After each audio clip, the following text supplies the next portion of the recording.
আল্লাহ বলবেন ইয়াউমা লা ইয়ানফাউ, সেদিন কিন্তু কাজে আসবে না মালু ওয়ালা বানুন। মালুনের জমা করেছে কোনো মাল, কোন টাকা, কোন পয়সা, কোন সন্তান। নিজের কর্মকর্তা উপরে থাকলে কিছু কাজ সহজ হয়। আল্লাহ বলছেন মালু ওয়ালা বানুন, তোমার আত্মীয় স্বজন, তোমার আওলাদ, তোমার পরিবার সেদিন কিন্তু কাজে আসবে না। ইল্লা মান আতাল্লাহ বিকলবিন সালিম, তবে ওই কলব, যেই কলবটা সালিম, যেই কলবটা নিরাপদ। কদ আফলাহা মান তাযাক্কা, যেই কলবটা পরিশুদ্ধ, যেই কলবটা নিরাপদ, যেই কলবটা রাতের আধারে নিরাপদ, যেই কলবটা দিনে নিরাপদ, যেই কলবটার কাছে মানুষ নিরাপদ, যেই কলবটা তার ভিতরে থাকলে তার মা বাবা তার কাছে নিরাপদ, যেই কলবটা মায়ের ভিতরে থাকলে শ্বশুর শাশুড়ি তার কাছে নিরাপদ, ওই কলবটা জান্নাতি, ওই কলবটা তো পরিশুদ্ধ। যেই কলবটা হাইয়া আলাস সালাহ বলার সাথে সাথে মসজিদে যায়, ওই কলবটা নিরাপদ। যেই কলবটার কাছে মানুষ আশ্রয় পায়, ওই কলবটা ভালো। যেই কলবটা পাশের বাড়ির খবর নাই, একা একা কিছু খায় না, পাশের বাড়ির খবর নাই, ওই কলবটা ভালো। যেই কলবটা ভাইয়ের বিবাদে গয়ে আসে, ওই কলবটা ভালো। যেই কলবটা কোরআনের মাহফিলের ব্যবস্থা করে, ওই কলবটা ভালো। যেই কলবটা মানুষের দিন প্রচারের জন্য সাহায্য করে। আল্লাহ বললেন ইয়াউমা লা ইয়ানফাউ মালু ওয়ালা বানুন, সেদিন কিন্তু মান সম্পদ কোনো কাজে আসবে না। ইল্লা মান আতাল্লাহ বিকলবিন সালিম, তবে যার আত্মাটা নিরাপদ। অন্য জায়গায় আল্লাহ বললেন কদ আফলাহা মান তাযাক্কা ওয়া যাকারা ইসমা রাব্বিহি ফাসাল্লা। এক নম্বরে যেই ব্যক্তি তার কলবটাকে পরিশুদ্ধ করেছে এবং নামাজ কায়েম করেছে, ওই জায়গায় আল্লাহ বললেন তার কলবটা পরিশুদ্ধ করেছেন। ওয়া উজলিফাতিল জান্নাতু লিল মুত্তাকিন, যেই কলবটা পরিশুদ্ধ হয় সেই কলবটারে মুত্তাকিন বলে। আর যেই কলবটা মুত্তাকি হয় তার জন্য হলো আল্লাহর জান্নাত। চিল্লায়ে বলেন কথা মোল্লার নাকি আল্লাহর? কথা কার? এরপরেও মানুষ চায়ের দোকানে থাকে, বলেন তো? এ দুনিয়ার মোহে পড়ে কতক মুসলমান, এ দুনিয়ার মোহে পড়ে কতক মুসলমান, কোরআনের মাহফিল ছাড়িয়া শোনে তারা টিভির গান। তারা কিসের মুসলমান? তারা কিসের মুসলমান? ওয়াজ মাহফিল হইলে পরে সেদিকেতে যাই না মন, রাত জাগিয়া দেখে তারা কুমারী মেয়ের নাচন। চিল্লা বলেন ঠিক কিনা? ওয়াজ মাহফিল হইলে পরে সেদিকেতে যাই না মন, রাত জাগিয়া দেখে তারা কুমারী মেয়ের নাচন। অনেক বৃদ্ধ বাবাজি এমন আছে দাড়িটা পেকে যায়, টিভির সামনে বসার সময় হয়, মাহফিলের প্যান্ডেলে কিন্তু বসবে না। এর ব্যাখ্যাও আমি দিব। যাই হোক, এই হলো আমার আনুষঙ্গিক আলোচনা। এবার আমরা মূল প্রেক্ষাপটে চলে যাই। তাহলে আল্লাহ কি বললেন বলেন? সফল কাম কারা, এটা বুঝেছেন আপনারা? অল্প আলোচনা করেছি, এতটুকু তো বুঝে এসেছে সফল কাম কারা। আমি একটা মুমিন, আমার দ্বারা যদি কোনো মানুষ কষ্ট পায়, বলেন আমার ভিতরে যে কলবটা আছে মানুষ না অমানুষ? ভালো করে বুঝবেন, মানুষ আর অমানুষের পার্থক্য বুঝবেন। আরে আমার চেহারা অনেক সুন্দর, কথার কথা, আবার গায়ে ছুট ভুটও খুব ভালো আছে, কিন্তু এই মানুষ আমাকে সহ্য করতে পারে না। তার মানে আমার বাহ্যিক চেহারা যদিও সুন্দর হয়, ভিতরে আমি মানুষ হতে পারিনি, আমি হলো অমানুষ। চিল্লা বলেন ঠিক কিনা? এই শীতে জমে যাচ্ছেন, এই মাঝখানের জায়গা পুরান করে বসেন। ওই যত খালি করবেন শয়তানে তত খানিক পরে গিট মেরে উঠাই দেবে। সরে আসেন, সরে আসেন, আল্লাহর নাম করেন, সুবহানাল্লাহ জিকির করেন আর সরে আসেন। যাই হোক, তো আমরা এতটুকু বুঝলাম আল্লাহ তাআলা কাকে জান্নাতি দিবে আর সফল কাম কারা। এক নম্বরে যাদের কলবটা নিরাপদ, যেই ব্যক্তি মাঠে কুদাল ঘাড়ে করে গেলে অপরের আলে কোপ দেয় না, কি বলেন, যে অপরের আলে কোপ বাদায় গায়ের জোরে আল ছেড়ে নিয়ে চলে যায়, এই ব্যক্তি কি তার ভিতরে যে কলব এটাকে ঠিক আছে? যে কলব যদি ঠিক না থাকে কি আল্লাহ জান্নাত পাবে? আবার অনেক আছে মেয়ের সন্তান বাপের বলে বাবা মা তোর জন্য দোয়া করে দিলাম, সব ছেলের নামে লিখে দিলাম। বলেন এই যে হক নষ্ট করলো, এই বাইজিক চেহারা যদিও হাজী সাহেব ট্রিপল ডিগ্রি হাজির 3 বার হজ করেছে, বলেন এই হাজী সাহেবের কোনো দাম আছে? তার মানে ওর উপরে চেহারাটা হাজী কিন্তু ভিতরে ও মানুষ না, ও হলো অমানুষ। কথা বলেন ঠিক না বেঠে? এজন্য যদি জান্নাত পাইতে হয় প্রথমে মানুষ হতে হবে, মানুষ। অথচ আল্লাহ তাআলা বলছে, দেখেন আল্লাহ বলে দিলেন যে তোমাদের সফলতা কোন জায়গায়, কদ আফলাহা মান তাযাক্কা, আবার বললেন ওয়াযাকা রাসমা রাব্বিহি ফাসাল্লা, যারা আল্লাহর জিকির করে এবং নামাজে দাঁড়ায়। আল্লাহ কিন্তু বলে দিলেন রোজা হজ যাকাত আছে, এরপরে আল্লাহ কি বলে দেখেন, আল্লাহ তাআলা সূরা আলার ভিতরে বলেন বাল তুসিরুনাল হায়াতাদ দুনিয়া, ও বান্দা তুমি জানো এই জমিনটা কিন্তু তোমার না, আসমানটা তোমার না, তুমি যে চেহারাটা, এই যে তোমার চেহারাটা তোমার বাবা মাই তৈরি করে তোমারে বানাই নাই, তার মানে চেহারাটাও তোমার না, আরেকজনের দেয়া। যেই সম্পদ ভোগ করতেছো এই সম্পদও কিন্তু তোমার না। কথা বলেন ঠিক কিনা? এই সম্পদ কি আপনার? কবিতার ভাষায় বলেন পরের জায়গা পরের জমি ঘর বান্ধিয়া আমি রই, আমি তো সেই ঘরের মালিক নই। তাই তো, পরের জায়গা পরের জমি ঘর বান্ধিয়া আমি লই, আমি তো সেই ঘরের মালিক নই। তাহলে ঘরের মালিক আমি না, অথচ আল্লাহ বলছেন বাল তুসিরুনাল হায়াতাদ দুনিয়া, অথচ তোমরা দুনিয়ার হায়াতটাকে প্রাধান্য দিয়েছো, দুনিয়াকে প্রাধান্য দিয়েছো। ওয়াল আখিরাতু খায়রু ওয়া আবকা, কিন্তু তোমাদের জন্য আখিরাত কিন্তু উত্তম ছিল, কিন্তু তোমরা প্রাধান্য দিয়েছো দুনিয়ার না আখিরাত। আল্লাহ কি বললেন? বাল তুসিরুনাল হায়াতাদ দুনিয়া, অথচ তোমরা দুনিয়াকে প্রাধান্য দিয়েছো। কথা কি আমার নাকি আল্লাহ? আল্লাহ বলছেন। এখন দেখেন দুনিয়াকে প্রাধান্য দিলে কি হয়। ভাবলাম আমি দুনিয়াকে প্রাধান্য দিয়েছি, এখন বলেন আমি এই দুনিয়াকে প্রাধান্য আমি দিয়েছি, বলেন আমার এই দুনিয়ার মেয়াদ কতদিন? এ বৃদ্ধ বাবাজিরা, এ যুবক ভাইরা, আমার মাইকের আওয়াজ যত জোরে কানে যাচ্ছে সবার কাছে আমার একটা প্রশ্ন। আল্লাহ যে বললেন বাল তুসিরুনাল হায়াতাদ দুনিয়া, এই দুনিয়াকে তোমরা প্রাধান্য দিয়েছো। আমি বলি ভাই দুনিয়ার মেয়াদ আপনার কতদিন? এখানে আমার মনে হয় একটা মানুষও নেই বলতে পারবে তার হায়াতটা কতদিন। ক্ষমতা কারোর আছে, অস্থায়ী জীবন, অস্থায়ী জায়গা, অস্থায়ী জিনিসের পিছনে কিন্তু আমরা সবাই দৌড়াইতেছি। কি বলেন? সকাল থেকে সন্ধ্যা টাকা উপার্জন করতে করতে ফজরের নামাজ গেল, আসর গেল, জহর গেল, মাগরিব গেল, ঈশা গেল, পরের দিন গেল, এমন যাইতে যাইতে মাসকে মাস চলে গেল। কথা বলেন ঠিক না বেঠিক? এখন আমার বলেন আল্লাহ বলল তোমরা দুনিয়াকে প্রাধান্য দিয়েছো, এখন বলো দুনিয়ার হায়াতটা কতদিন রে বাবা? এ বৃদ্ধ বাবা তুমিও বলতে পারবা না এই মাহফিল থেকে উঠা তুমি বাড়ি পর্যন্ত যাইতে পারবা কিনা। যদি আল্লাহর ফায়সালা হয়ে যায় এই মজলিসেই তোমার জানটা কবজ হয়ে যাইতে পারে।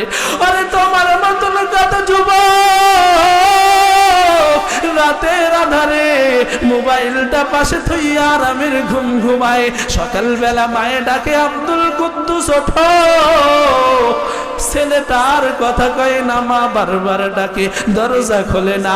দরজাটা ভাইঙা যখন দেখে আব্দুল কুদ্দুস আর দুনিয়াতে নাই। বলেন আমার আপনার সাথে এমন ঘটনা ঘটতে কতক্ষণ সময় লাগবে? ও বাবা, তোমার কাছে প্রশ্ন রেখে যাই, ও মাজালিবাসী যুবক আল্লাহর গোলাম, ও আদরের মা বোনেরা, কানটা খাড়া করে দেন। এই যৌবনের তাড়নায় কইরা চেহারাটা যদি একটু ভালো হয়, বড় অহংকার, তার দিকে তাকানো যায় না। বড় অহংকারের ঠেলায় তার আর মাটা জমিনে পড়ে না। তোমার কাছে আমি প্রশ্ন করি, বাল তুসিরুনাল হায়াতাদ দুনিয়া, এই দুনিয়াকে যে প্রাধান্য দিয়ে চলছো, বলো বাবা, বলো, বলো মা, বলো, তোমার এই দুনিয়ার মেয়াদ কতদিন? পারবেন বলতে? যদি দুনিয়ার মেয়াদ না বলতে পারেন, আপনার মৃত্যু যদি যখন তখন হয়ে যায়, আর কয় টাকা লাগবে, আর কত ক্ষমতা লাগবে রে বাবা? ক্ষমতার পিছনে আর ছুটিস না রে বাবা, এখনো সময় আছে, ফিরে আয়।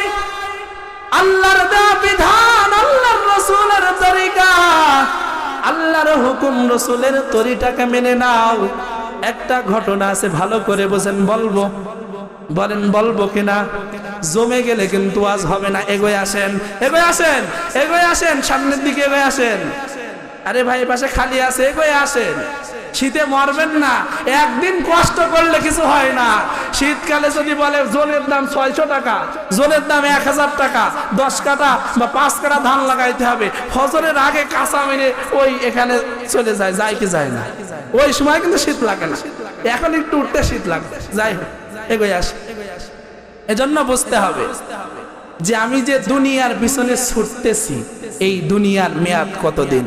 এই প্রশ্নটা কি আমি আপনাদের কাছে রেখে গেলাম। আমার কথা বুঝতেছেন?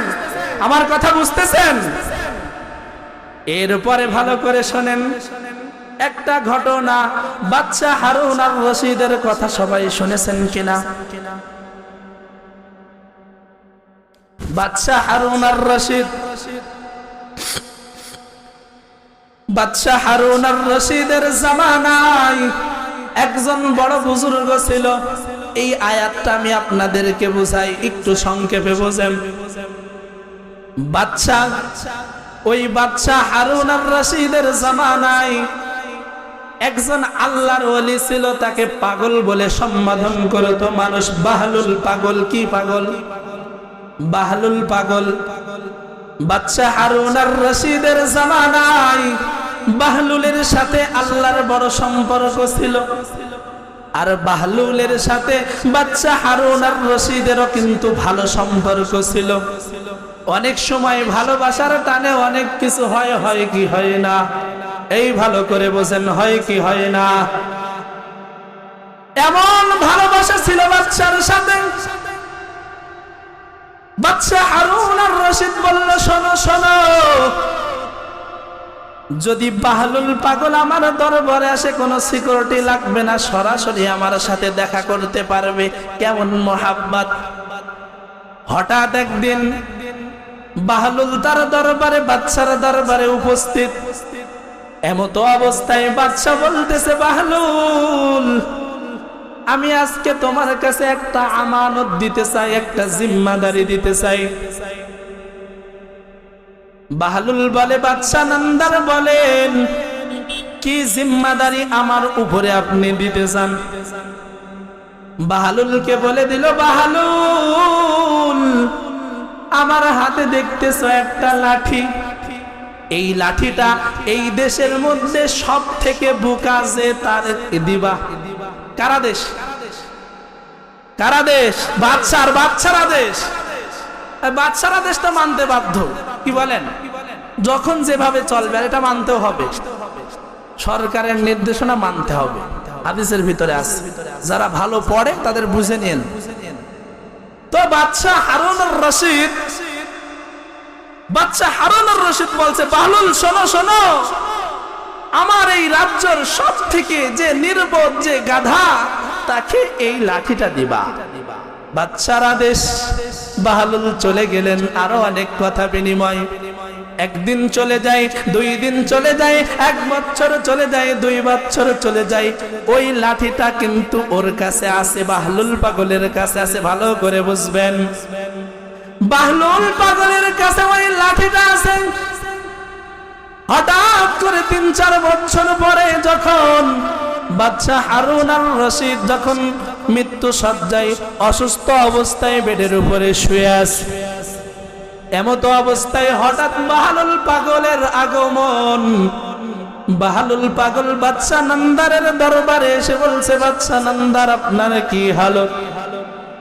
বলে, বাহলুল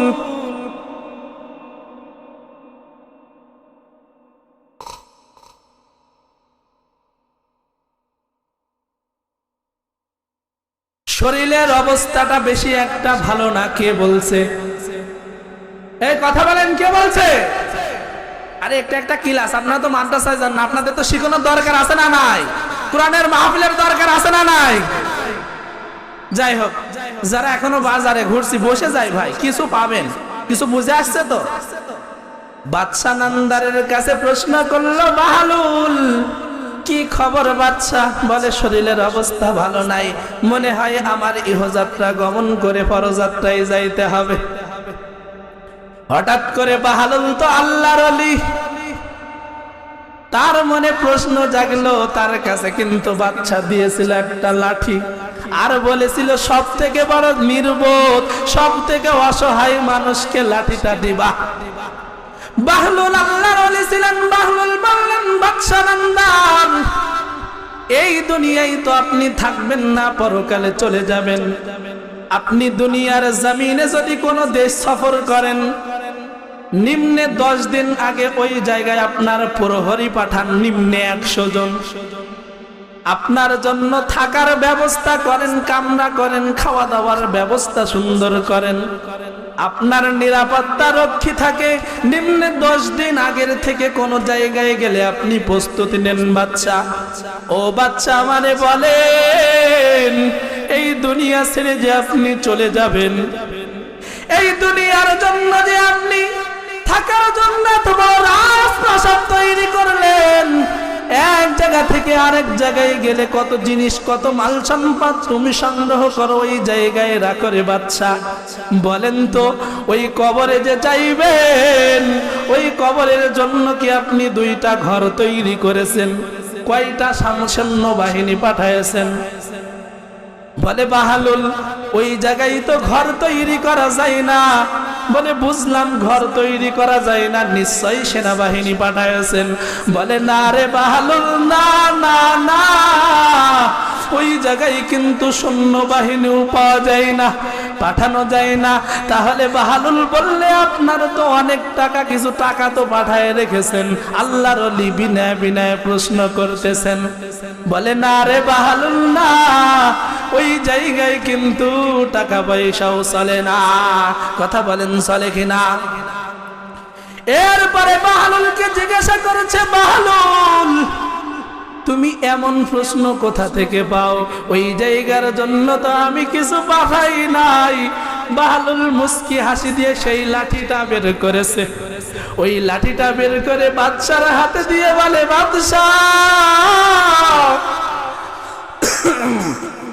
দুনিয়ায় থাকতে তো তোমার সেনাবাহিনী, তোমার অনেক দাপট, অনেক কিছু, কিন্তু এমন জায়গায় যাচ্ছেন যেখানে আপনার কিছু নাই। আমার মনে হলো আজ 2 বছর পরে এই লাঠিটা আপনি পাওয়ার উপযুক্ত। আপনার সে বর্তমান অসহায় আর কেউ নাই। কথা বলেন ঠিক না বেঠিক? কবরে কিন্তু বাড়ি চলে না, কবরে কিন্তু গাড়ি চলে না, কবরে সৈন্যবাহিনীও চলে না। হারুন আর রশিদ লাফ মেরে উঠে পাজা করে দিয়েছে, বাহলুল এত সুন্দর করে আখিরাত আমার আর কেউ বোঝাই নাই। 6 দিন পরে নখ খসে যাবে, 9 দিন পরে চুল। 6 দিন পরে নখ খসে যাবে, 9 দিন পরে চুল। কবর গৃহের সামান নিতে কইর না কেউ ভুল। কবর জায়গা ভালো নয়, কবর জায়গা ভালো নয়। আমল দিয়ে কবর গৃহ সাজিয়ে নিতে হয়, কবর জায়গা ভালো নয়। আমল দিয়ে কবর গৃহ সাজিয়ে নিতে হয়। 17 দিনে পেট ফেটে শেষ পোকার খাদ্য হবে। 7 দিন পরে গোশ খসে যাবে, কঙ্কাল পড়ে রবে। ওরে 90 দিনে হাড়গুলি সব, 90 দিনে হাড়গুলি সব আলাদা হয়ে যায়। কবর জায়গা ভালো নয়, কবর জায়গা ভালো নয়। আমল দিয়ে কবর গৃহ সাজিয়ে নিতে হয়। 6 দিন পরে নখ খসে যাবে, 9 দিন পরে চুল। কবর গৃহের সামান নিতে কইর না কেউ ভুল। কবর জায়গা ভালো নয়, আমল দিয়ে কবর গৃহ সাজিয়ে নিতে হয়। চিল্লায় বলেন ঠিক না বেঠিক? লিল্লাহি তাকবীর। যাক, এখনো জেগে আছে। কি মজা লাগে? মজা লাগে তো? আল্লাহর কথা শুনতে যার মজা লাগে সেও কিন্তু ঈমানদার। قال النبي صلى الله عليه وسلم, রাসূলুল্লাহ সাল্লাল্লাহু আলাইহি ওয়াসাল্লাম বলেন, কে ঈমানদার? ওয়াজিলাত কুলুবুহুম, 1 নম্বরে যার কলবটা নরম হয় আল্লাহর কথা শুই না। 2 নম্বরে যার চোখে পানি আসে, 3 নম্বরে যার লোমটা খাড়া হয়ে যায়। এগুলোও যদি না হয়, অন্তত মনে যদি শান্তিও আসে, সে হলো ঈমানদার। আর কোরআনের কথা শুনে যদি মনে শান্তি না আসে, অশান্তি আসে, ওর দিলে কোনো ঈমানের ছিটা ফোঁটাও নেই। ওর উপরটা সুন্দর হইলেও ভিতরটাই জং পড়া, উপরটা মানুষ হইলেও ভিতরটা অমানুষ। কথা ঠিক না বেটি? এজন্য বাচ্চা তাআজ্জুব মেরে গেল যে তুমি আজকে আমার একটা জবাব দিলা। 3 বছর আগে বলেছিলাম সবচেয়ে অসহায় মানুষ যে, তাকে এই লাঠিটা দিবা, তুমি আজকে আমাকে দিলে, আমার চক্ষুটা খুলে দিলে। আসলেই তো আমি কবরে যাচ্ছি, আমার আমল কি আছে? ও মাজালিবাসী, প্রথমে আপনারা বললেন যে এই জীবনটা অস্থায়ী, আমি জানি না আমার হায়াত কতদিন। তাহলে বলেন, দাড়িটা পেকে গেল, এখনো কেন নামাজে যান না? আপনি তো বললেন যে আমি জানি না আমি কতদিন বাঁচবো। এখনো পর্যন্ত আল্লাহর সামনে নত হলেন না। এখনো পর্যন্ত নিজের দাম্ভিকতা, নিজের ক্ষমতা, নিজের রূপ, নিজের টাকা পয়সার বড়াই করে বেড়াচ্ছ রে ভাই। একটু ভেবে দেখো, তুমি যে বললে, তোমার মধ্যে আপনাদের কথাই বলি, যে জীবনটা অনিশ্চিত। বলেন, এই রাত্রে যদি আপনার মৃত্যু হয়ে যায়, এই রাত্রে যদি আপনার মৃত্যু হয়ে যায়, আজও পর্যন্ত যে মসজিদে আপনি গেলেন না, এই রাত্রে যদি আপনার মৃত্যু হয়ে যায়, আপনার অবস্থাটা কি হবে? ওই বাদশাকে বাহলুল বুঝায় দিয়েছে, ওই বাদশা নামদার, দুনিয়ায় তোমার টাকা থাকতে পারে, দাম্ভিকতা থাকতে পারে, পয়সা থাকতে পারে, কিন্তু কবরে যদি আমল না নিয়ে যাও, তোমার মতন বোকা কেউ নাই। এজন্য তোমার এই লাঠিটা উপহার দিলাম। সুতরাং দুনিয়ায় আপনি যতই বাহাদুর হন, যদি কবরের মালটা ভালো না নিয়ে যাইতে পারেন, তো আপনার মতন হতভাগা কপাল পোড়ার কেউ হতে পারে। এজন্য বুঝতে হবে। আল্লাহ তাআলা বললেন, ওয়াল আখিরাতু খায়রু ওয়া আবকা। তাহলে দুনিয়ার অবস্থা আপনারা বুঝলেন? দুনিয়া তো অস্থায়ী, তাই তো? রূপ সৌন্দর্য চিরজীবন থাকবে, টাকা পয়সা চিরজীবন থাকবে, ধন দৌলত চিরজীবন থাকবে, ক্ষমতা চিরজীবন থাকবে, চোখের পাওয়ার চিরজীবন থাকবে। আমরা এখান থেকে ওইখানের লেখাও দেখতে পারি, আর মুরব্বীরা পত্রিকা হাতে নিলে এই জায়গায় ধরে, তাও দেখতে পারে না। তাহলে বলেন ওই লোক তো একদিন আপনার মতন দেখতে পারতো, তার দৃষ্টিশক্তি কোথায় গেল? এখনো তো কি তুমি খবর পাও নাই যে আমি চোখে কম দেখি, কানে কম শুনি, আরে চামড়াটা ঢিলা হয়ে গেছে, দাড়িটা পেকে গিয়েছে, এখনো মনটা তোমার ঘোরে না, আবার কবে? এজন্য যে কথা বলতেছিলাম, বুদ্ধিমান তো ওই ব্যক্তি যে আখিরাতের মাল সামানা গুছায়। পরের আয়াত আল্লাহ বলছে, বাল তুসিরুনাল হায়াতাদ দুনিয়া, দুনিয়াকে তোমরা প্রাধান্য দিয়েছো, ওয়াল আখিরাতু খায়রু ওয়া আবকা, অথচ আখিরাত হলো তোমাদের জন্য উত্তম। কার কথা? আবার বলেন কার কথা? এই ঘুমাচ্ছেন কেন? লিল্লাহি তাকবীর, নড়ে চড়ে বসবেন। এরপরে বুঝতে হবে আল্লাহ বললেন আখিরাতটা তোমাদের জন্য উত্তম। আখিরাতটা বুঝেছিল ওমর রাদিয়াল্লাহু তাআলা আনহু, আবু বকর রাদিয়াল্লাহু তাআলা আনহু, ওসমান গনি রাদিয়াল্লাহু তাআলা আনহু, বড় বড় সাহাবীরা আখিরাত কেমন বুঝেছিলেন শুধু তারা নাই, হাবসি গোলাম বিলাল, কালোর ঘরের কালো, গোলামের ঘরের গোলাম, সে আখিরাত বুঝেছিল। শুধু বেলাল নাই রে বাবা, একজন রাখাল আল্লাহকে আখিরাতকে প্রাধান্য দিয়ে দুনিয়াকে ছেড়ে দিয়েছিল। আজকে যদি রাখালের মতন ঈমান আমরা আনতে পারতাম, খোদার কসম দুনিয়ায় থাকতেই জান্নাতের সুসংবাদ আমরাও পেয়ে যেতাম। কেমন ছিল, কেমন ছিল রাখাল? ওয়াল আখিরাতু খায়রু ওয়া আবকা, আল্লাহ বললেন আখিরাত উত্তম। তারা বুঝেছিলেন, কেমন বুঝেছিলেন? ওমর রাদিয়াল্লাহু তাআলা আনহু যখন দেশের প্রেসিডেন্ট, ওমর রাদিয়াল্লাহু তাআলা আনহু মাসে মাসে যাইতেন, দেখি মানুষের অবস্থা কেমন। ওমর ফারুক রাদিয়াল্লাহু তাআলা আনহু মাঝে মাঝে যাইতেন, দেখতেন মানুষের হালাত কি। একদিন মরুভূমি সফর করতে করতে করতে করতে পরীক্ষা করার জন্য এক মরুভূমি এলাকায় একজন ছাগলের রাখাল অথবা উটের রাখালকে পাইলেন, ঈমানটা পরীক্ষা করতেছেন। ওয়াল আখিরাতু খায়রু ওয়া আবকা, আমাদের ঈমান কেমন আর তাদের ঈমান কেমন আপনারা শেষে ওজন করবেন। আখিরাত কেমন তাদের কাছে দামি ছিল।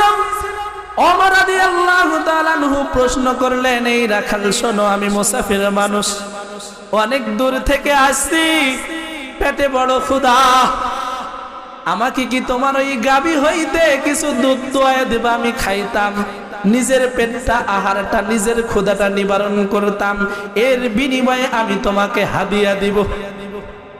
সুন্দর ভাষায় ওমর রাদিয়াল্লাহু তাআলা আনহু দেশের প্রেসিডেন্ট, ওই রাখাল কিন্তু জানে না, রাখাল ওমরকে চেনে নাই।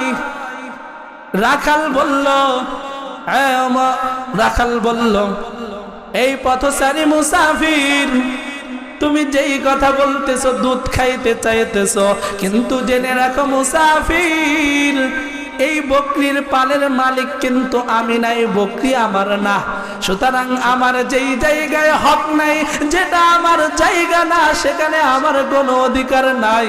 এটা তো আমার মালিকের অনুমতি ব্যতীত তোমারে দুধ খাইতে দিতে পারবো না। ওমর রাদিয়াল্লাহু তাআলা আনহু আরো বেশি পরীক্ষা নিলেন। ওমর ফারুক রাদিয়াল্লাহু তাআলা আনহু বলতেছেন, এই রাখাল, আচ্ছা বুঝলাম তুমি দুধ দিবা না, এই জঙ্গলে পশু চড়াইতে চড়াইতে তো কত পশু বাঘে খেয়ে নেয়, কত পশু বাঘে নিয়ে যায়। আচ্ছা তোমার মালিক রে বলবা আমি কাছে একটা বকরি বেচে দাও, আমি তোমারে টাকা দেই। এই টাকাটা তোমার মালিকের দেওয়ার দরকার নাই, এই টাকাটা তুমি খরচ করবা, মালিককে বলবা একটা ছাগল বাঘে নিয়ে গিয়েছে। এই কথা শোনার সাথে সাথে যুবকের ঈমান কেমন, ওয়াল আখিরাতু খায়রু ওয়া আবকা, তার আখিরাতকে কেমন প্রাধান্য দিয়েছেন। ওই যুবকটা মানুষ যখন অধিক আঘাত লাগলে চিৎকার করে ওঠে। এমন ভাবে যুবকটা বললেন, ইয়া হাদিয়াইনাল্লাহ, আয় আল্লাহ কোথায়, আয় আল্লাহ কোথায়? আমি যদি দিই তাহলে আমার আল্লাহ কোথায়? আমি আজকে ফাঁকি দিয়ে হয়তো মুসাফির আপনার কাছে একটা বকরি বেচে দিলাম, আইনাল্লাহ, আমার আল্লাহ তো আমাকে দেখতেছে। ওমর রাদিয়াল্লাহু তাআলা আনহু আল্লাহু আকবার বললেন, আহারে আমার দেশের রাখালেরও এমন ঈমান আছে, এজন্য যদি ঈমান হতে হয়, ওয়াল আখিরাতু খায়রুন ওয়া আবকা, তারা আখিরাতকে প্রাধান্য দিয়েছিল বিধায় দুনিয়ায় থাকতেই জান্নাতের মালিক হয়ে গিয়েছে। সুতরাং মাজালের মুসলমান, মাজালের যুব সমাজ, মাজালের মা বোনেরা, মাজালের যুবক ভাইয়েরা, বৃদ্ধ বাবাজিরা, ওই রাখালের মতন ঈমান যদি আপনি অর্জন করে নিতে পারেন, আপনার জায়গাও দুনিয়ায় থাকতে কিন্তু জান্নাত হয়ে যাবে। দুনিয়াটা তোমার জন্য জান্নাত হইবে, আখিরাতে বেগাইরে হিসাব, যাই চাবা তাই পাবা। দুনিয়ায় যেই স্বাদ, এমন ভাবে যেই স্বাদ তুমি পাও নাই, যেই স্বাদ ইচ্ছা ছিল কিন্তু পূরণ করতে পারো নাই, আখিরাতে তোমার বলার আগে আগে সেটা পূরণ করার ব্যবস্থা করে দিবেন আল্লাহ। এজন্য আখিরাতকে প্রাধান্য দেওয়ার দরকার আছে না নাই? না না, যাই হোক কথা শুনি। এজন্য আমরা বুঝলাম, যদি আমরা দুনিয়ায় সফলতা হতে চাই, সফলতা পেতে চাই, তাহলে আমাদেরকে দুনিয়াকে প্রাধান্য দিতে হবে না আখিরাত? বুঝলেন? আপনাদের ওয়াজ, এটা হলো আপনাদের ওয়াজ। এখন আপনারা কি টাকা পয়সা দিয়েছেন না মহিলারাও কিছু দিয়েছে? মহিলারাও তো কিছু সাহায্য করেছে নাকি? মহিলাদের ওয়াজের দরকার আছে না নাই? সব জায়গায় শুধু আপনারাই শুনবেন আর আপনাদেরই বলবে, মা বোনেদের কিছু বলবে না, তা তো হয় না। কি বলেন? আজকে একটু হোক না, কি বলেন? লিল্লাহি তাকবীর। এই উঠাউঠি করবেন না। যদি জরুরত লাগে একদিকে যে বসে আবার এসে বসে পড়বেন। যাই হোক, তাহলে আমরা বুঝলাম এই দুনিয়াটা অস্থায়ী, এই দুনিয়াটা স্থায়ী নয়। আর এই দুনিয়ার মেয়াদ কতদিন আমরা তাও জানি না। কি বলেন? কিন্তু দুনিয়ায় দামি হয়েছে কারা? যারা আখিরাতকে প্রাধান্য দিয়েছে। আরো একটা ছোট্ট ঘটনা বলি। আখিরাতকে প্রাধান্য কিভাবে দিয়েছেন? যার টাকা আছে সে টাকা দিয়ে দিয়েছেন, যার টাকা নাই সে জান দিয়ে দিয়েছেন, যার জান নাই সে সময় দিয়ে দিয়েছেন। এজন্য সাহাবারা এমন দামি হয়েছে, দুনিয়ায় থাকতে তারা জান্নাতের সার্টিফিকেট পেয়ে গেছে। রাসূলুল্লাহ সাল্লাল্লাহু আলাইহি ওয়াসাল্লাম একদিন মদিনায় এক আনসারীর বাড়িতে সফর করতেছিলেন। হঠাৎ করে এক আনসারীর বাড়িতে ঢুকে গেলেন। ভালো করে দেন, কানটা খাড়া করে দেন। এক আনসারীর বাড়িতে রাসূলুল্লাহ সাল্লাল্লাহু আলাইহি ওয়াসাল্লাম প্রবেশ করলেন। গুনগুন কান্নার আওয়াজ রাসূলের কানে ভেসে আসে। ঘরের ভিতর থেকে ঘরে তালাবদ্ধ। এমত অবস্থায় রাসূল বারবার যাওয়ার চেষ্টা করলে সাহাবী তার ওই দিকে যাইতে দিতেছেন না। রাসূলকে বললেন, ইয়া রাসূলুল্লাহ, থাক, ওই দিকে যাওয়ার দরকার নাই। রাসূল বললেন, না, খোলো দেখি ঘরে কে। রাসূলুল্লাহ সাল্লাল্লাহু আলাইহি ওয়াসাল্লামের সামনে যখন গেটটা খুলে দেওয়া হলো, দুইটা ছোট ছোট বাচ্চা আওয়াজে কান্না করতেছে। দুইটা ছোট ছোট বাচ্চার হাতে পায়ে শিকলি দেওয়া বাঁধা। রাসূল দু চোখের পানি ছেড়ে দিলেন। আহারে, এই ছোট বাচ্চাদের উপরে কে এমন নির্যাতন করেছে? তাদের কি অপরাধ? তাদের পায়ে কেন শিকলিতে বাঁধা? ওই আনসারী সাহাবীকে প্রশ্ন করলেন আল্লাহর রাসূল। আল্লাহ রাসূলের প্রশ্নের জবাবে হাউমাউ করে কেঁদে দিয়েছে। ইয়া রাসূলুল্লাহ, আমি বড্ড গরীব। আজকে কয়টা দিন হয়ে গেল আমার চুলায় আগুন জ্বলে না। ছোট ছোট দুটো বাচ্চা, মুখে কিছু দিতে পারি নাই। ইয়া রাসূলুল্লাহ, ইয়া হাবিবাল্লাহ, আমার বাড়ির পাশে একটা খেজুর গাছ বাঁকা করা একটা ইহুদির, ওই খেজুরের গাছের খেজুরটা আমার বাড়ির ভিতরে পড়ে।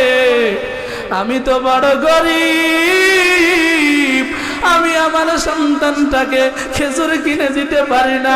ইয়া রাসূলুল্লাহ, ছোট বাচ্চা যখন বোঝে না, ওই গাছের খেজুরটা তুলে তুলে খায়। রাসূল কথাটা শুনতেছিলেন আর দুই চোখ দিয়ে অঝরে পানি ঝরতেছিল। ইয়া রাসূলুল্লাহ, আমি তো গরিব, আমার তো সামর্থ্য নাই। ছোট বাচ্চাগুলা যদি ইহুদির গাছের খেজুর খায়, না জানি হারাম খাওয়ার জন্য কিয়ামতের দিন আল্লাহর দরবারে তাকে জবাবদিহিতা করতে হয় কিনা, এই ভয়ে আমি তাদের দুইটা পায়ে শিকলে বেঁধে দিয়েছি। রাসূল কথাটা শুনে হাউমাউ করে কেঁদে দিলেন। রাসূলুল্লাহ সাল্লাল্লাহু আলাইহি ওয়াসাল্লাম ঘোষণা দিয়ে দিলেন, হে আমার সাহাবীরা, আজকের দিনে এমন কে আছে যাকে আমি আল্লাহ তাআলা জান্নাতে একটা খেজুর গাছের ব্যবস্থা করে দিব, বিনিময়ে এই গাছটা যদি আজকে কেউ আমার কিনে দিতে পারে, এই গাছের বিনিময়ে আমি কিয়ামতের দিন তার জান্নাতে একটা গাছের জিম্মাদার হয়ে যাব। বাচ্চার কষ্ট রাসূলের সহ্য হতেন না, একটা মানুষের কষ্ট রাসূল সহ্য করতে পারতেন না। সাহাবীরা বড় গরিব ছিল, এমন গরিব বাচ্চাদেরকে খাবারটাও দিতে পারতো না, তারপরেও হারাম খাওয়ার জন্য উদ্বুদ্ধ করেনি। এখানে একটা শিক্ষা আছে, এরপরে ঘটনায় যাব। এখানে শিক্ষা হলো, আপনি যদি নাও খান, অন্তত পেট যদি ভরা থাকে, অন্তত অপরের হারাম খেয়ে জাহান্নামে যাওয়ার কাজ করা যাবে না। শুধু নিজেই না, সাহাবাদের জীবন থেকে শিক্ষা নিতে হবে। ছোটবেলা থেকে নিজের সন্তানাদিদেরকে এইভাবে বুঝাইতে হবে, তারা যেন ভুল করেও কখনো কারো জিনিস না ধরে। কথা বলেন, এই দায়িত্বটা আমাদের আছে না নাই? রাসূলুল্লাহ সাল্লাল্লাহু আলাইহি ওয়াসাল্লাম কষ্টর ঘরে কান্না করতে করতে বললেন, আসো কি কেউ চাও জান্নাতে তোমার জন্য একটা খেজুর গাছের ব্যবস্থা করে দিব? আমি নবী, এমন কে আছো? রাসূলুল্লাহ সাল্লাল্লাহু আলাইহি ওয়াসাল্লামের সাহাবী উসমান গনি রাদিয়াল্লাহু তাআলা আনহু, যাকে জিন্নুরাইন বলা হতো, রাসূলের দুইটা মেয়ে যার সাথে বিবাহ রাসূল দিয়েছিলেন। রাসূলুল্লাহ সাল্লাল্লাহু আলাইহি ওয়াসাল্লামের সাহাবা উসমান রাদিয়াল্লাহু তাআলা আনহু চলে গেলেন ইহুদিদের বাড়ি। এই ইহুদি, তোমার ওই খেজুর গাছটা বেচবা নাকি? বলে, না না না, ওই খেজুর গাছটা অনেক দামি, বেচা যাবে না। ওদিকে রাসূলের আবদার, ওয়াল আখিরাতু খায়রু ওয়া আবকা, দুনিয়া ছেড়ে দিয়ে আখিরাতকে কিভাবে প্রাধান্য দেয় সাহাবাদের দেখে শেখেন। রাসূল চাইছে খেজুর গাছ, ইহুদি বলতেছে দামি খেজুর হয়, এই গাছটা কিন্তু দেওয়া যাবে না। এমত অবস্থায় ইহুদিদেরকে প্রস্তাব দেওয়া হলো, ইহুদি, ওই বাগানে আমার 10টা গাছ আছে, 10টা গাছের বিনিময়ে তোমার একটা গাছ দাও।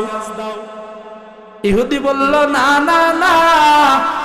উসমান গনেও মনে মনে চিন্তা করলো, আজকে রাসূলের চেহারাটা যদি আমি খুশি করতে পারি, জান্নাতে রাসূল আমার গাছের জিম্মাদার হবে। জান্নাতের ফজিলতের কথা শুনেছে, আবার রাসূল জিম্মাদার হবে। ইহুদিকে বলে দিলেন, ইহুদি শুনে রাখ, এই মদিনার মধ্যে সব থেকে বড় বাগান আমার এই বাগানটা। যা যা যা, তোর এই বাগানটা দিয়ে দিলাম, ওই একটা গাছ আমাকে দিয়ে দিবি। হাদিসের কথার ইতিহাসের ভিতরে আসছে, কয়েক শত না কয়েক হাজার গাছ ওই বাগানে ছিল। কয়েক হাজার গাছের বিনিময়ে শুধু জান্নাতে একটা গাছ পাওয়ার জন্য হযরতে উসমান গনি রাদিয়াল্লাহু তাআলা আনহু জীবনের সর্বোচ্চ কুরবানি করে দিয়েও ওই গাছটা কিনে রাসূলকে হাদিয়া দিয়েছিলেন।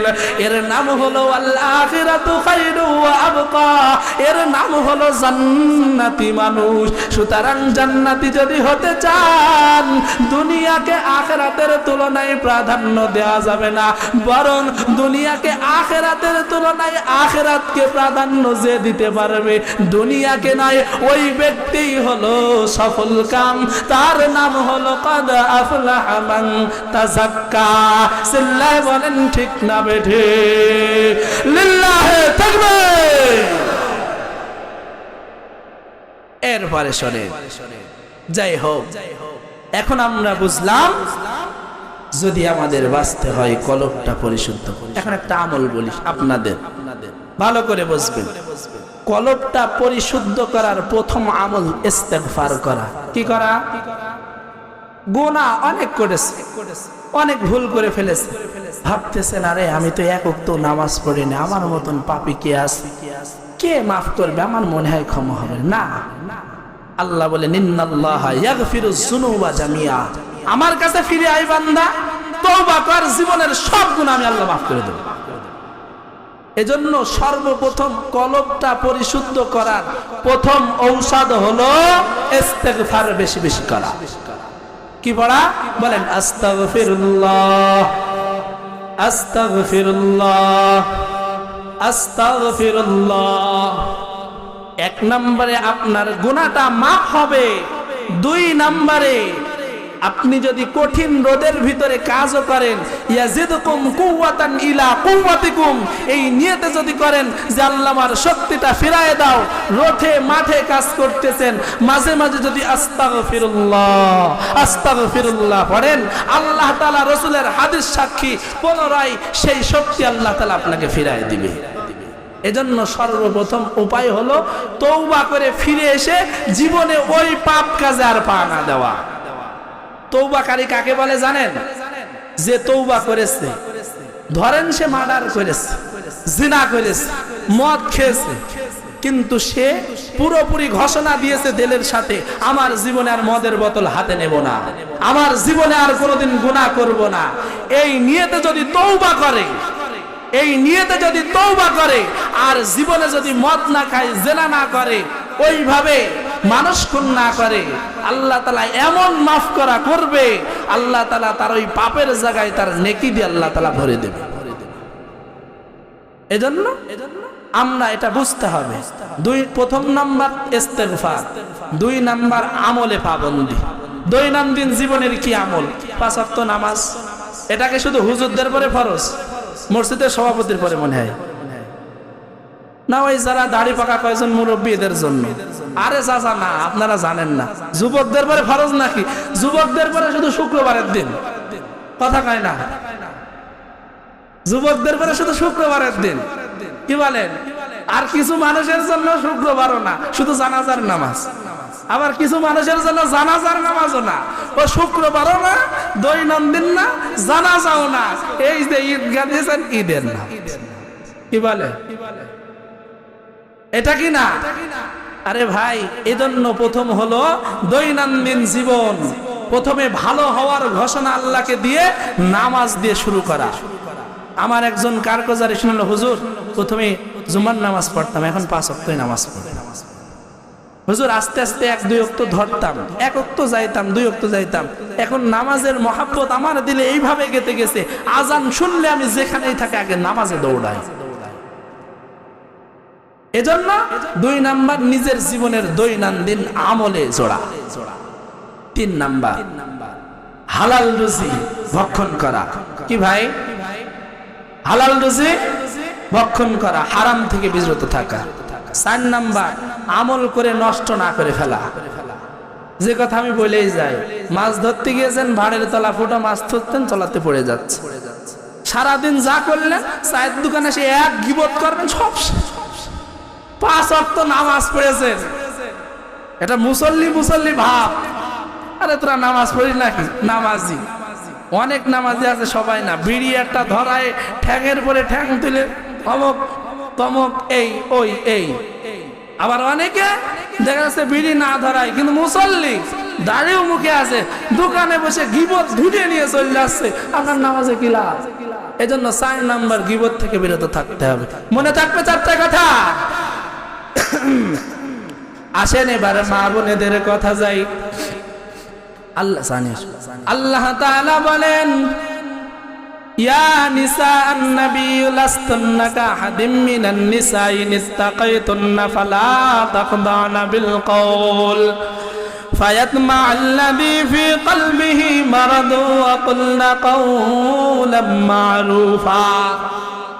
ভালো করে বুঝবেন, বর্তমান ডিজিটাল ফেসবুক টিকটক আর মেয়েদের কথা আল্লাহ বলে নাই। বর্তমান জামানায় সকিনা মর্জিনা জরিনা আমেনা মমতাজের কথা আল্লাহ তাআলা বলে নাই। আল্লাহ তাআলা বলছেন, ইয়া নিসাআন নবী, হে নবীর স্ত্রীগণ, লাস্তুন্না কাহাদিম মিনান নিসাই ইত্তাকাইতুন্না ফালা তাখদানা বিল কওল। প্রয়োজন ব্যতীত বাজার ঘাটে যাবা না।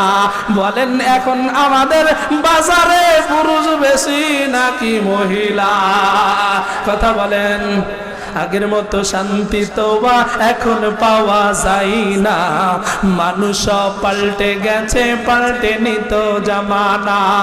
মানুষ পাল্টে গেছে, জামানা ঠিকই আছে, জামানা ঠিকই আছে, মানুষ পাল্টে গেছে। চুলগুলো খাটো খাটো, শার্ট প্যান্ট আটো শার্ট, সানগ্লাস চোখে দিয়ে, কাঁধে এক ব্যাগ নিয়ে, হেঁটে চলে আঁকা বাঁকা, যেন কোনো নায়িকা। কাছে যাইয়া দেখি, হাই রে পুরুষ মানুষ না। কাছে যাইয়া দেখি, হাই রে ভাইয়া মানুষ না।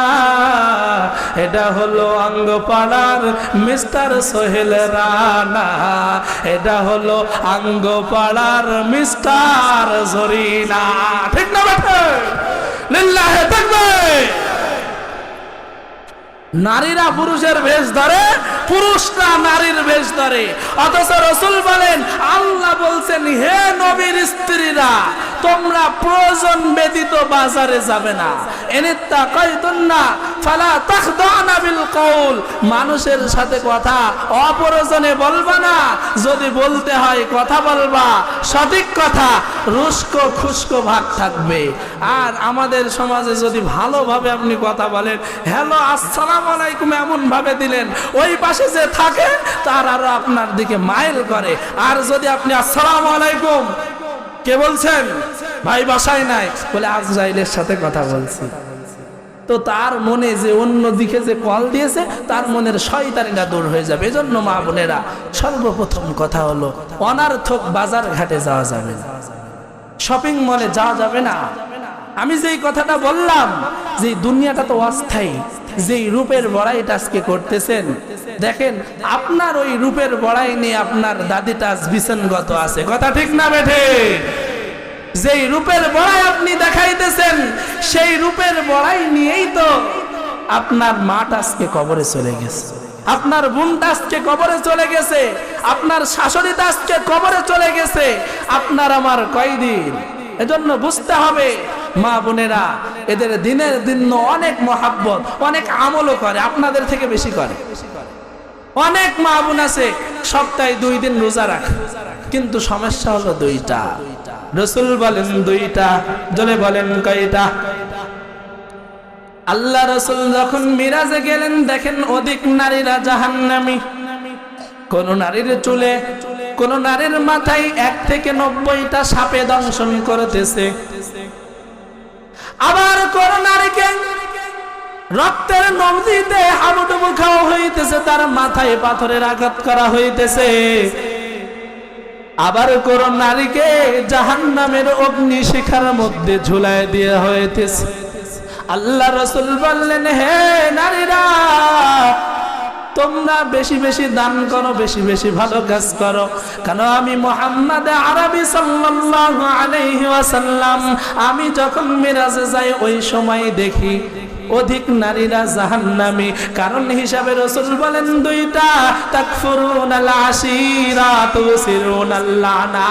এক নম্বরে তারা স্বামীর নাফরমানি করে, স্বামীর কথার উল্টা যায়, যদিও সোজা বোঝায় তাও যায় উল্টা। সবাই না, কিছু সবাই না, সবাই বললে আবার কালকে থেকে দেখা যায় ভাত বন্ধ হয়ে গেল।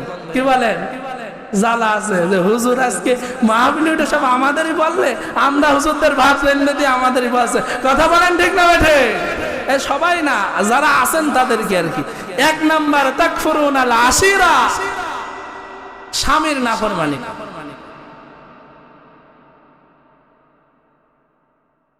যাক, আমাদের মসজিদে, আমাদের এই মসজিদে আল্লাহর ওলি পাওয়া গিয়েছে।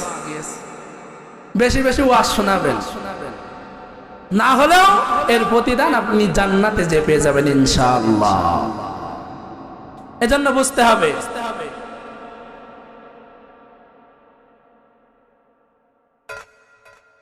মানুষ। একটা কাহিনী বলবো এবার, অল্প সময় আছে আমার। কথা হলো তাকফুরুনাল আশিরা তুসিরুনাল লানা। এক নাম্বার স্বামীর নাফরমানি করে।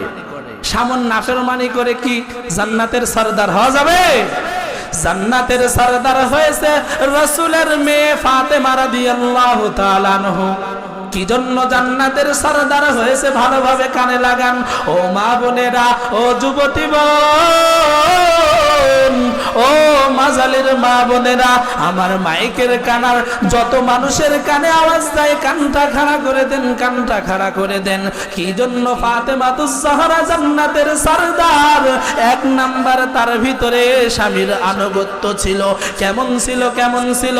একদিনের ঘটনা, রাসূলুল্লাহ সাল্লাল্লাহু আলাইহি ওয়াসাল্লাম যাইতেছিলেন, হঠাৎ করে ফাতেমার বাড়িতে গেলেন।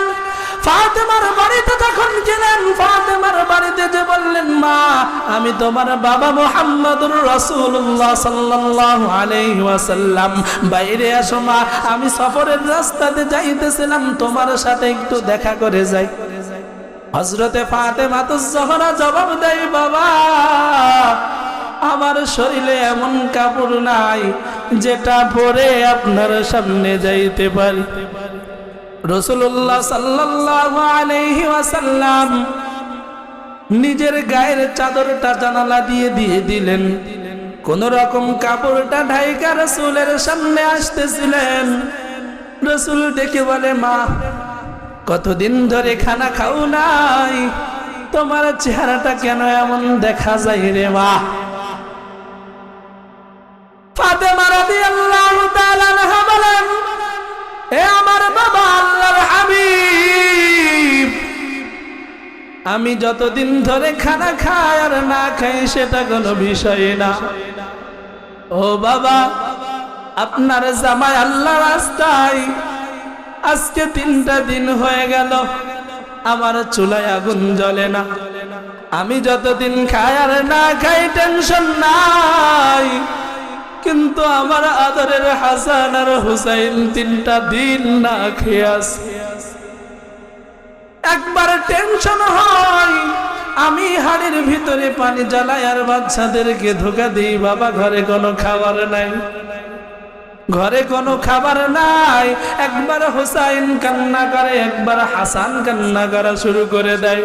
কান্না করতে করতে বলে, ও মা তুমি নাকি নবীর মেয়ে, আজকে 3টা দিন আমাদের কেন খানা দাও নাই? রাসূল আসলে রাসূলের কাছে বিচার দিব। এমন তো অবস্থায় হাসানও ঘুমায়েছিল, হুসাইনও ঘুমায়েছিল। এখানে একটা শিক্ষা আছে, পরে বলবো। রাসূল যখন দেখা করতে গিয়েছিলেন, ফাতেমা কিন্তু বলে নাই আমার স্বামী আমার ভাত দেয় নাই, কথা কিন্তু বলে নাই। বলেছে নাকি? বলেছেন, বাবা রে বাবা, ইয়া রাসূলুল্লাহ, তিনি দিনের কাজে আসে আমার বাসায় 3টা দিন খানা নাই, আমি খাইতে পারি আর না পারি। আমার আদরের হাসাইন আর হুসাইন 3টা দিন না খেয়ে আছে। ও মা বাবা, রাসূলের কথা শুনে হাসাইনের ঘুম ভেঙে গেল, হুসাইনের ঘুম ভেঙে গেল। একজন রাসূলকে পাজা করে ধরেছে, আর একজন রাসূলের কোলে উঠে পড়েছে। উঠে বলেন, আপনি তো মদিনার সরদার হে নবী, আপনার কাছে আজকে একটা বিচার দিতে চাই। আপনার মেয়ে আজকে 3টা দিন আমাদেরকে খানা দেয় না, ক্ষুধার তাড়নায় পেটে পাথর বেঁধেছি। রাসূলুল্লাহ সাল্লাল্লাহু আলাইহি ওয়াসাল্লাম নিজের পেটটা উঁচু করে দিলেন, তোরা তো আজকে 3টা দিন না খাইতে পাইয়া পেটটারে পাথর একটা বেঁধেছো, আমি নবী আজকে 7টা দিন পর্যন্ত খানা না খাইয়া পেটে 3টা পাথর বেঁধেছি। এখন বলেন দিনের জন্য কষ্ট করতে যে হাদিসের কিতাবে আসছে ওদিন আসমানও কান্না করেছিল, জমিনও কান্না করেছিল। ও মা বোনেরা, কি শিখলাম ঘটনা দিয়ে? এখানে শেখার বিষয় হলো আলী রাদিয়াল্লাহু তাআলা আনহুর বিরুদ্ধে কিন্তু ফাতেমা নালিশ করে নাই। নালিশ করেছে নাকি? স্বামীর উপরে সন্তুষ্টি ছিল কিনা? এজন্যই ফাতেমা হলো জান্নাতের সরদার। আর যদি আপনার একদিন ভাব না হয় 14 গোষ্ঠী উদ্ধার করে দেয়, এমন মা বোনের অভাব মনে হয় বাংলার জমিনে নাই। আছে নাকি? আছে? আপনাদের এলাকায় আছে? ওরে আল্লাহ, কোন জায়গায় ওয়াজ আছে? তাহলে ওয়াজের কি দরকার? এলাকায় তো সব আল্লাহর ওলি। হ্যাঁ, আমরা থাকি তো এলাকায়, হতেও পারে না এই এলাকার মা বোনেরা আসলেই ভালো। এজন্য বুঝতে হবে যে ওই স্বামী উত্তম। এখন বললেন হুজুর শুধু মহিলাদের বলে দিলেন, আপনারও ঠিক হইতে হবে। রাসূল বলেন ওই স্বামী উত্তম যার স্ত্রী বলে আমার স্বামী ভালো। ওর ব্যক্তির থেকে নেককার আর কেউ হতে পারে না। যার বাড়িওয়ালা বলে আমার স্বামী ভালো, রাসূল এইভাবে বলতেছেন আমার স্ত্রীদের কাছে আমি ভালো, সুতরাং আমি ভালো। আপনি নিজে টর্চারিং করবেন বিভিন্ন কায়দায়, একবার যৌতুকের জন্য, একবার এটার জন্য, একবার ওটার জন্য, ভালো লাগে না। বিভিন্ন জিনিস দিয়ে আপনি ঘুরাইবেন আর দোষ দেবেন স্বামী স্ত্রীর।